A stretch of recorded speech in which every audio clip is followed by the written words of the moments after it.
Now we looked at sexual behavior frequency and fertile menstrual cycle lengths.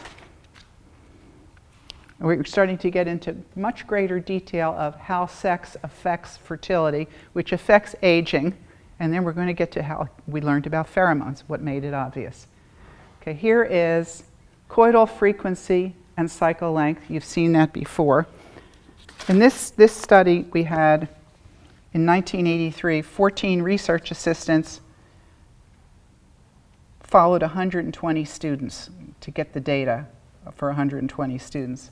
This first one is just showing you the overall pattern. And we see the same pattern in 1983 that you saw in 1979 and 1975. The next slide. This shows that self-stimulation is not effective as an associate of the cycle length.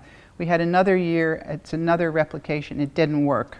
The next figure, that's actually table 1 is going to show you the basal body temperature graph, if we can get to, there it is.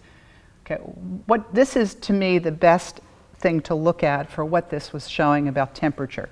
Weakly active women, there's 3 kinds of symbols, and each symbol is one person's data. It's her pattern. A plus is a fertile pattern. She ovulates and she has an adequately long luteal phase to permit a pregnancy. All the weakly active women had different cycle lengths, but all of the ones that are with the pluses are completely fertile, and the one with the lopped off right part of the plus, that's a luteal phase defect. So one of the weakly active women had a luteal phase defect. The sporadic women shows different cycle lengths, because this is cycle length, and that barred side is that 29.5 plus 3-day cycle length. And you can see the huge quantity of luteal phase defects in sporadically active women, and very few failure to ovulate. The very shortest cycle, the very longest cycle and the very shortest cycle of the sporadic, you see that minus? That person didn't even ovulate, and neither did that one.